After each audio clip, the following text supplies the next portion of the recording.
The role of CTSOs in career and technical education. Learning objective for this slide. Participants will understand and be able to explain the role of CTSOs in career and technical education.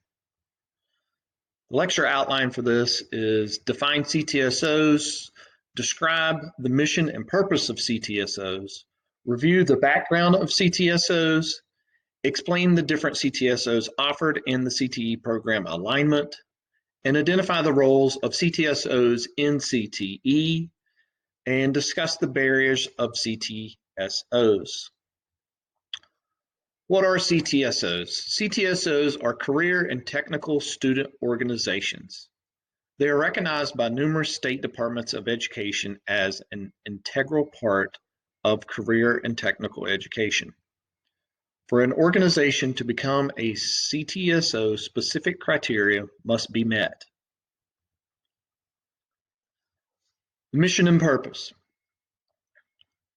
Enhance student learning through contextual instruction, leadership, and personal development, applied learning, and real-world application. Works as an integral component of CTE classroom curriculum and instruction. Builds upon employable and career skills through application and engagement of students in hands-on demonstrations and real-life work experiences. Help guide students in developing a career path and program of study. Students gain skills to be successful in those careers through CTSO competitions, activities, and programs. Students have opportunities to hold leadership positions at local, state, or national level. Students are able to attend leadership development conferences to network with other students, business, and industry partners. CTSO's backgrounds. United States Congress authorizes CTSOs in the Carl D. Perkins Career and Technical Education Improvement Act. States are able to use funds for leadership and support of CTSOs. Membership is up to the states, over 2 million student members combined. CTSOs are an integral part of CTE. The National Coordinating Council for Career and Technical Student Organizations, the NCC-CTSO, is a coalition that serves as the communications and collaborative vehicle for career and technical student organizations for both students and teachers in one or more of the 16 career clusters. Specific criteria must be met to be recognized as a CTSO by the National Coordinating Council, which includes, there's 3, and each of the 3 has its own subcategories. Organizations whose mission and purpose include offer programs that are industry or occupational focused associated with career paths, programs. Serve CTE students and teachers in one or more of the career clusters. Number 2, organizations whose governance reflects their commitment to CTE.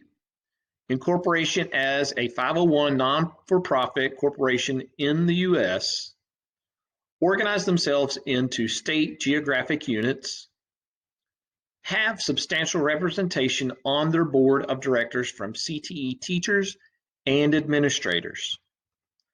And number 3, specific criteria must be met to be recognized as a CTO by the National Coordinating Council. This is the 3rd. Organizations have sufficient engagement by CTE students, educators, and state departments. 20,000 or more student members in middle, secondary, and or post-secondary. 1,000 or more middle, secondary, and or post-secondary chapters. 15 or more state associations recognized by their state education agency, have a national executive director, have a minimum of 10 career and or leadership development programs or competitions.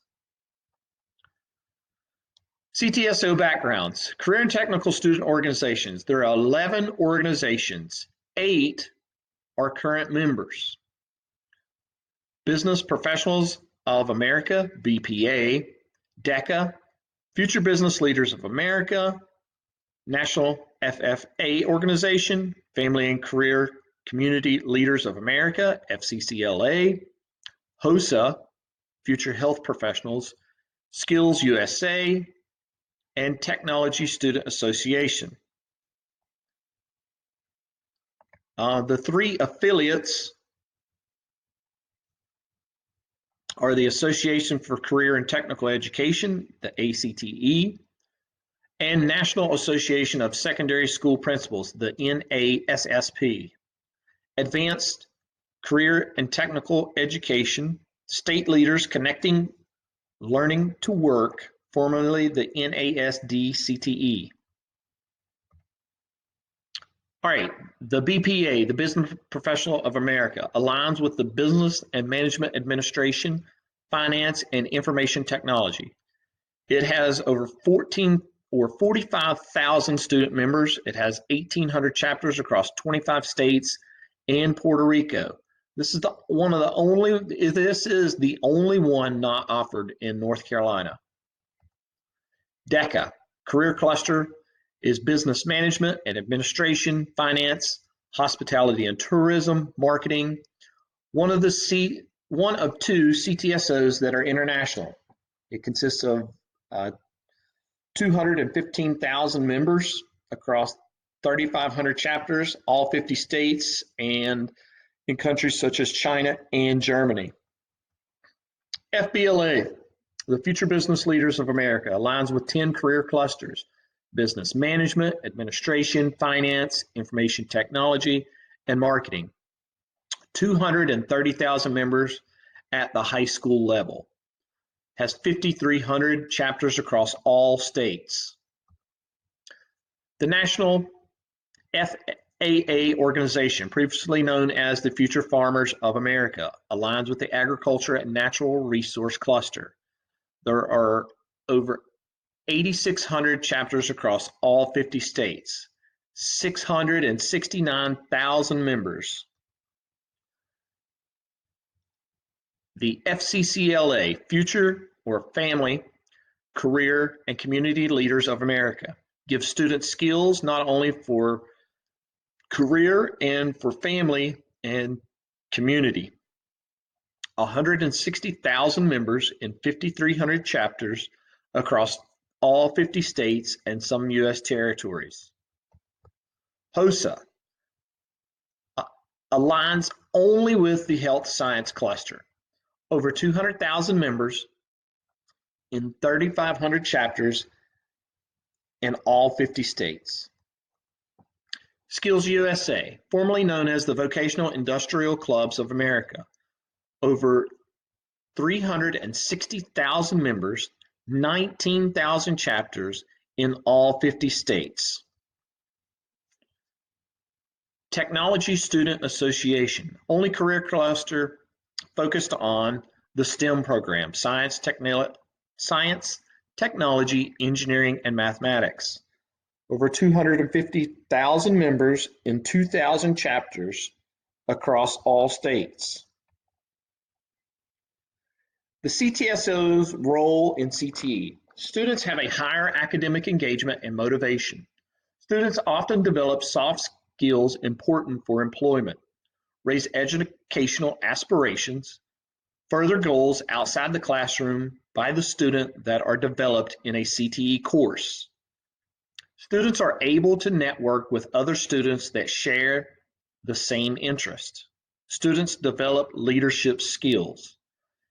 In part of my licensure, I had to go and be a judge at the FCCLA competition in Winston-Salem. I got to see a lot of students that touched on each one of these categories. And the one that stuck out the most was students are able to network with other students that share the same interest. You got to see a lot of students interacting with students that had the same interest. Barriers for some of the CTSOs. I work at a large school in North Carolina, one of the largest here in New Hanover County, and um, some of these problems are barriers in my school now. I am part of the FCCLA, but the chapter is not active. Some of these reasons here as well. Finding teachers that want to participate and sponsor the organizations.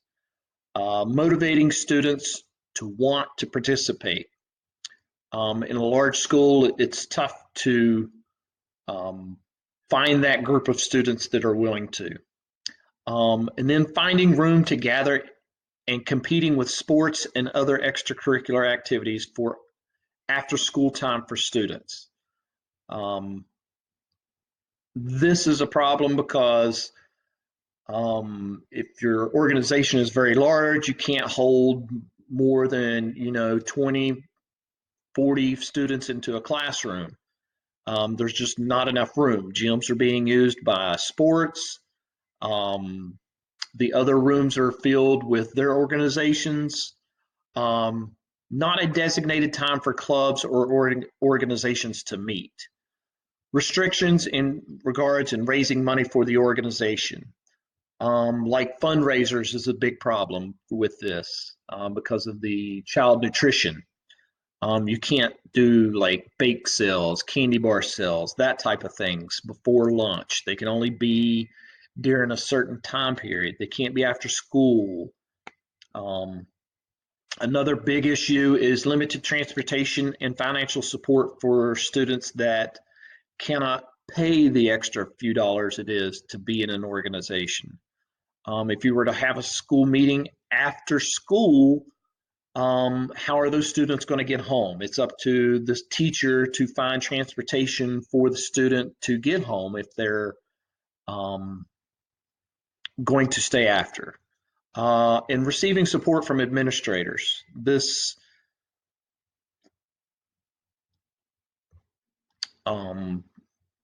So this concludes my portion of the presentation. Thank you and have a good evening.